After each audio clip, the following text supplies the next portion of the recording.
Na-viral ang mukha. Bip, bip, bip, bip, bip. Bumibip, bip, bip, bip, bip, bip, bip, bip, bip, bip, bip na ba? Ang lahat. Martian. Enrico Pañero. Bip, bip, bip, bip, bip. Bip, bip, bip, bip, bip, bip, bip. Bip, bip, bip, bip, bip. Tikilaok! Tikilaok! Bip, bip, bip, bip, bip. Ito na ang 101.1 Yes FM Balitang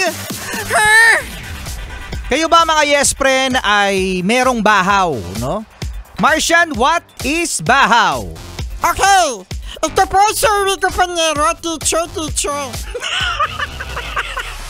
Ang bahaw po, ito po yung kanin na natira kagabi. Yun, natira kagabi? O kaya naman masasabi rin na bahaw mga Yes Friend kapag lumamig na yung kanin, nalipasan na. Yung niluto nyo ng tanghali, kakainin nyo ng gabi, tsaka midnight snack. Diyos ko, pag may midnight snack kakanin. Wala pa kaialamanan. Ay, gusto ko kumain ng kanin eh. Ikaw ba nagpapakain sa akin? Ona. Kasi mga Yes Friend, eto Martian. Ayon sa pag-aaral. Ano? Ay, ano po? Ayon sa pag-aaral mga Yes Friend, Martian, na ang pagkain ng bahaw o yung malamig na kanin na nalipasan na ng panahon talaga, ay mas maganda sa ating kalusugan. Yes mga Yes Friend, maganda to mga Yes Friend para sa mga matataas ang sugar level, yung mga diabetic. Yan, oo. Kasi alam nyo ba mga Yes Friend, na kapag kumain tayo ng bahaw, yung nalipasang kanin, yung hindi panis Kasi baka mamaya kainin mo yung malabsak na kanin nga. Yung meron ng mushroom. Yung meron ng sariling buhay na kanin. Yung humihinga na. Humihinga yung kanin. May bubbles. Uy, wag ganun. Oo, so ito na nga mga Yes Friend.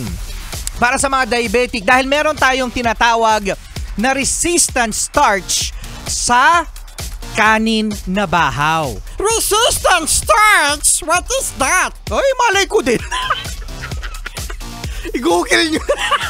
I-google nyo na lang mga Yes Friend, ano? Ito yung mas maganda mga Yes Friend na naida-digest natin. Kaya kung meron kayong bahaw mga Yes Friend, okay yan. Yung iba dyan ayaw kumain ng bahaw. Bakit ayaw kumain ng bahaw? Kasi rich kid. Rich kid kasi sasabihin, ayoko niyan kasi malamig. Yaya, nasan yung bagong saing? Ilabas ang rice cooker. Grabe naman. May yaya talaga, no? So ito mga Yes Friend, kung kayo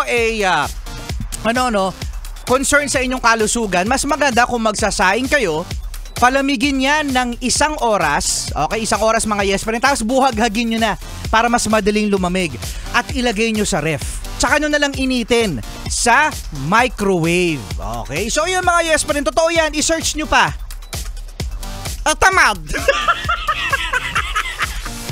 Tamad mag-search. Tsaka ayaw talaga nila ng bahaw. Oo nga. Pero mas maganda yan mga Yes Friend. Pero alam mo, ito yung naiisip ko mga Yes Friend sa bahaw. Ang bahaw talaga, napakasarap ng bahaw sa sinigang. Oo, di ba pag mainit yung sabaw? Gusto ka talaga bagong saing. Yaya, nasan yung bagong rice? Rich kid ka kasi. Ang may-ari ng damdamin ng